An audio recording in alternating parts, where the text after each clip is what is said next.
There is a story that has quietly traveled through underground churches, whispered from believer to believer across borders most of us will never cross. It does not begin in a sanctuary or at an altar call. It begins in a prison cell. In darkness. A man sat surrounded by the weight of everything he had done. And it is there that Jesus came to him. If you are watching this today, whatever you are carrying, whatever is in your past, you are not watching this by accident. Something in you is searching. And I want to speak to that part of you gently, carefully. This is not a story meant to frighten you. It is a story meant to free you. His name, for the purposes of this telling, we will simply call Tariq. He grew up in a country where Christianity was not just considered wrong.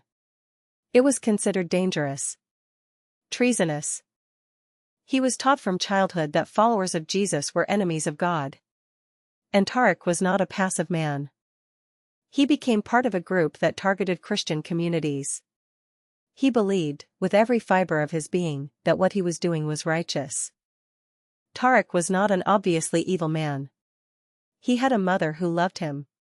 He prayed. He fasted. He gave to the poor. And that is precisely what makes his story so challenging. Sincerity, by itself, is not the same as truth.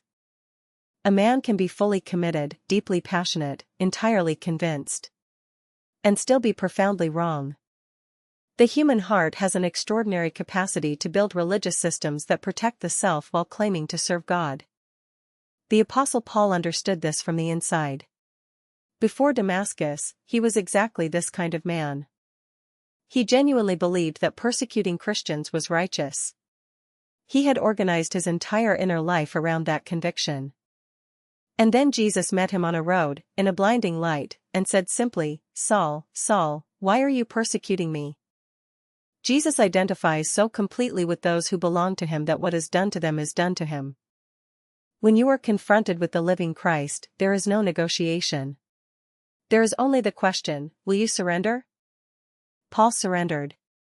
And the most dangerous enemy of the early church became its most devoted messenger. Tariq's story follows a remarkably similar pattern. It happened not on a road but in a prison cell, in the middle of the night. He sat in that cell with time. Something he had never truly had before. Time to think. Time to be alone with himself. Slowly, in that silence, faces began to surface. The face of a woman whose family he had helped destroy. She had looked at him not with hatred but with something that disturbed him far more than hatred ever could. A kind of steady, unshakable sorrow. A kind of love that made no logical sense given what was being done to her. Then one night, he woke in the complete darkness of his cell. And there was light. Not the light of a lamp. A light that he felt as much as he saw. And in that light, a presence. Not threatening. Not demanding. But utterly, overwhelmingly holy. And he heard, not with his physical ears but with something deeper, a question. Not a rebuke. Just a question. Why do you fight against love? He knew, with a certainty that had nothing to do with logic, that the presence was Jesus. And every structure he had built to justify his opposition had, in that instant, become dust. In the presence of the actual living Christ, the human soul cannot pretend. Cannot manage. Cannot perform. It can only be seen, completely and fully, and receive what is offered or refuse it. Tariq did not refuse. He wept for hours. Not because he was told to. But because he was truly seen.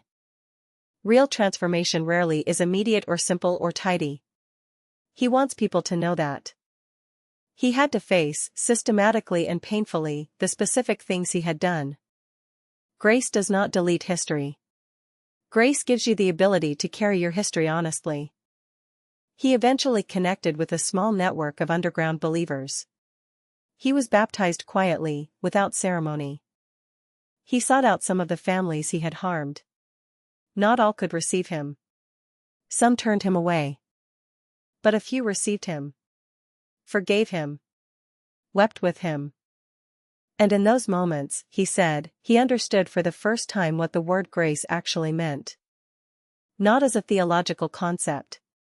As a living reality that human beings, filled with the Spirit of God, can actually extend to one another. The question is not whether you have persecuted anyone. The question is quieter, and more difficult.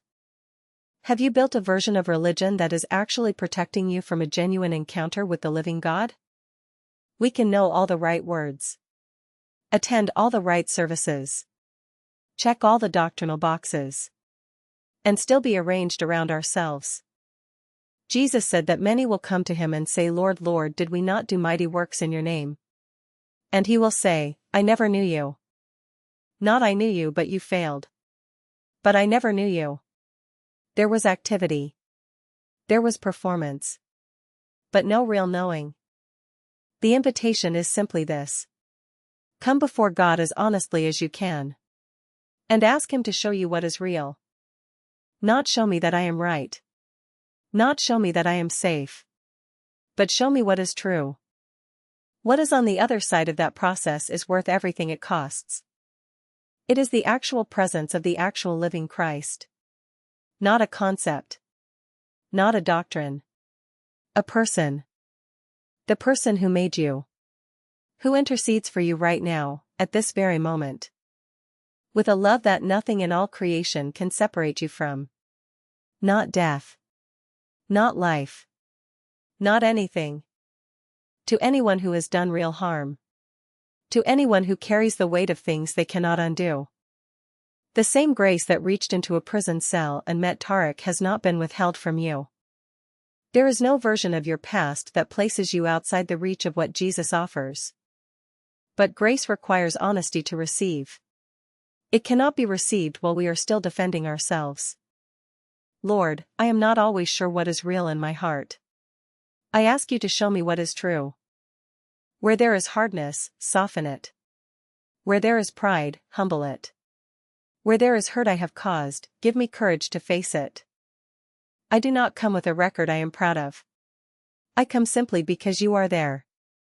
If that is true, and I am beginning to believe that it is, then let that be enough to begin. Amen. Tariq is still alive.